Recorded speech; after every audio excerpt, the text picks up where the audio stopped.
Hello and welcome to Kieser Design. Today we have another video for you where we show you some special techniques that we use for the surface finish of our watches. We are going to build a watch, assemble it, and tell you a little more about how the idea for this watch came into being. Today here with me is Carolyn, the goldsmith. Hello.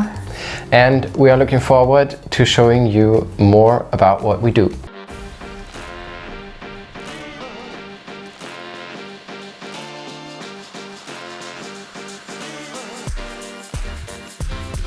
Let's dive right in. We have to prepare some cases because we want to work on our signature edition that we released last year. It was the first mini series of watches that we actually did. You know, before we only made custom pieces and one-offs. And we did that because we wanted to give more people in the community the chance to actually own a Kieser Design watch, and we didn't want them to wait forever, so we want the watches to be readily available, and therefore we had to prepare quite a bunch of them already. And there are only a few pieces left actually, and we need to finish them. And one of the steps we need to take is to sand and bead blast the cases, and that's what Carolyn's going to do. And let's dive right into the footage. Okay, put the parts inside. And now everything happens in here.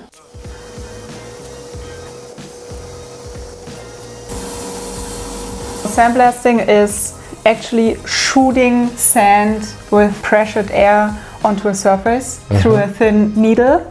And the sand is made out of corundum, which is basically aluminum oxide, which you probably know as sapphires or rubies, as precious stones. We don't use sapphires or rubies. No, we use sand. The industrial version of it. Yeah, we use sand.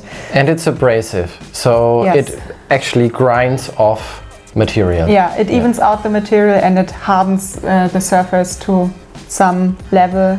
I really like touching the sand. It makes it super fine. It almost feels liquid. That is true. That is true. Yeah, and you're a very tactile person, right? Yeah. I always have to touch everything. And whenever I sandblast, or whenever I'm in the basement at the blasting machine, I give myself a minute with the sand and just bath my hands in the sand and just have a little relaxing time because it's so calming. You should get one of these Chinese sand gardens, right? Yeah, no, I'm not focused enough to do that.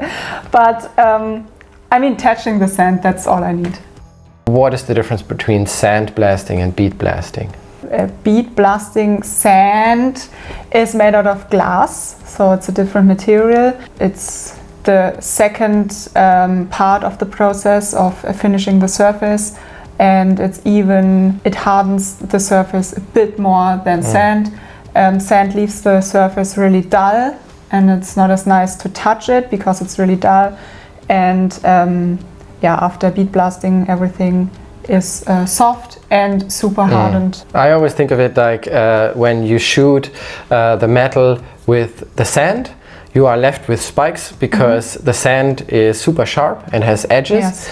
And with the beads, you flatten those little spikes, almost like if you hit it with a hammer. Yeah. You make it super smooth, super soft.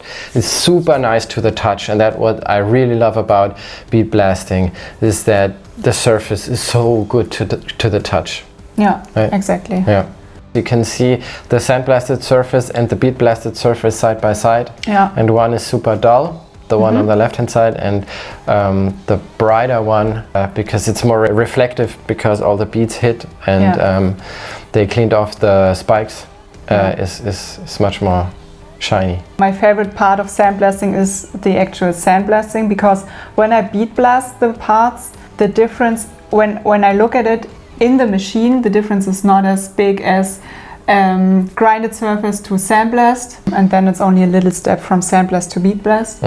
And sometimes it's hard to see where you've been. Sometimes I have to go like a second time because I left something out. Yeah. but you can actually overdo it. I mean, if you stay in one spot for too long, it's gone. You mess. It's like shooting it with a laser.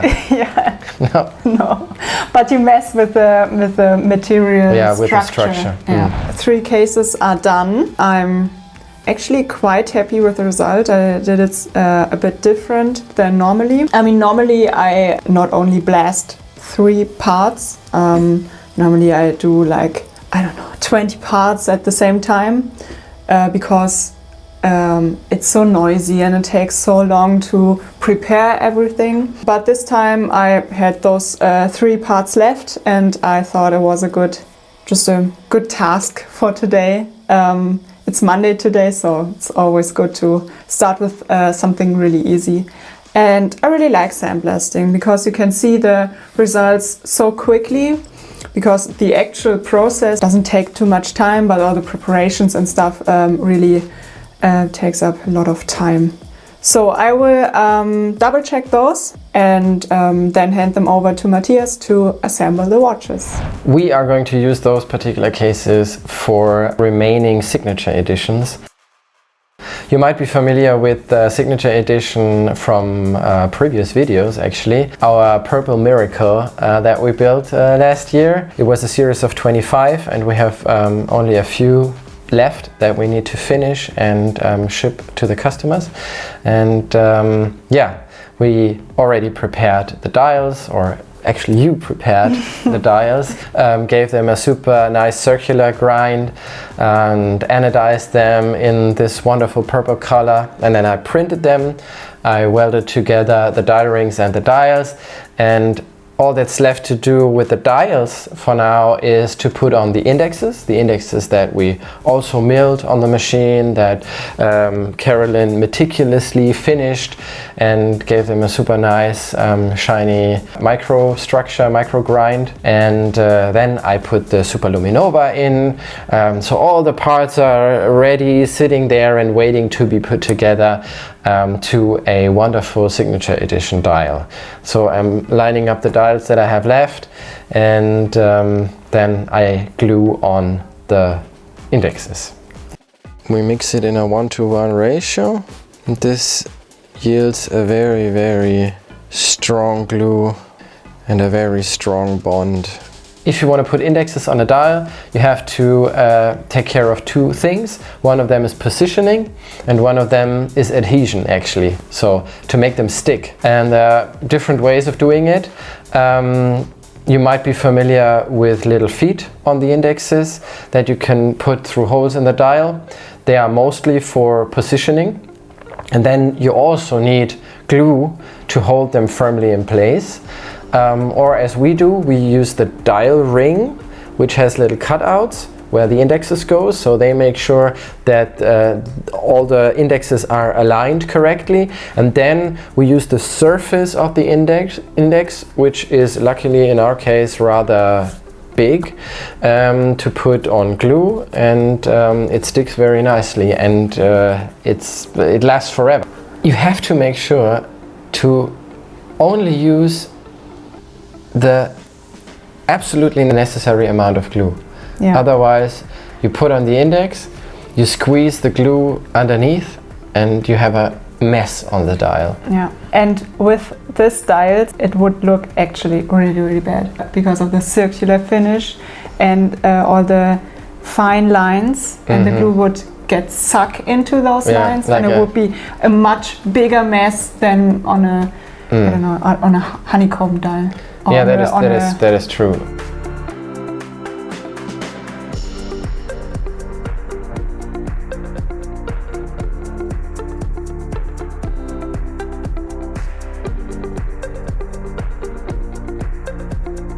Is it called a capillary effect?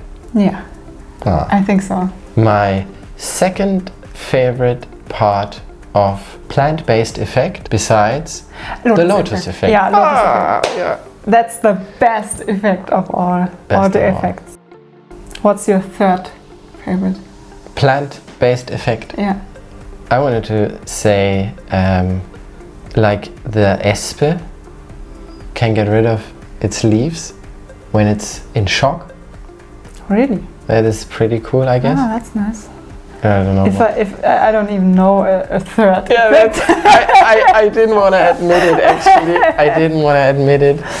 I thought you come up with several other effects, and then I have to say something. No, I have no freaking clue.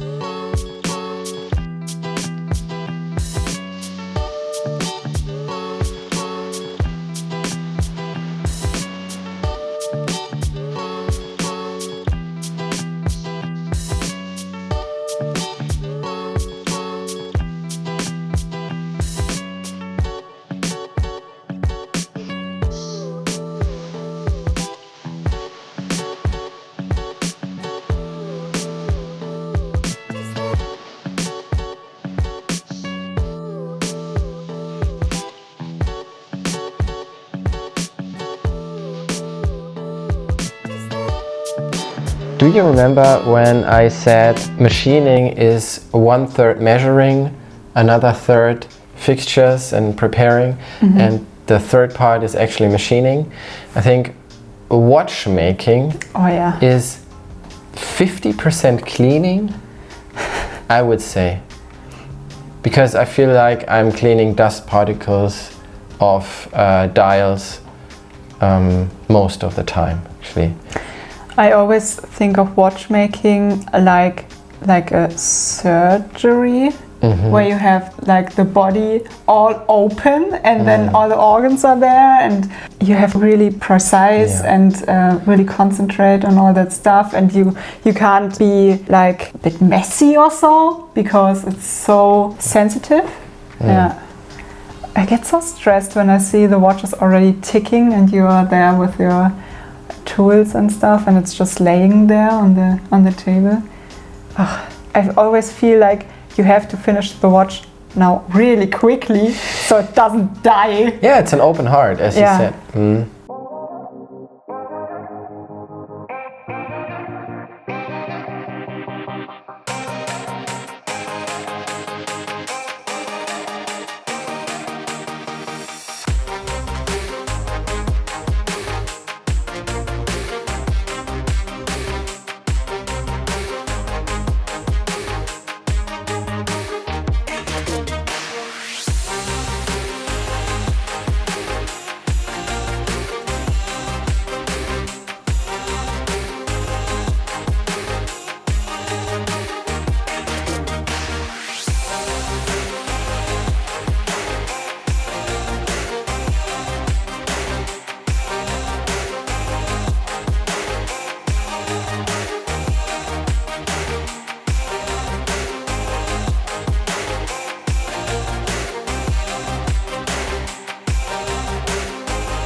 This is the watch that I assembled, one of the last signature edition. Purple has always been the dial color that's been probably most dearest to me.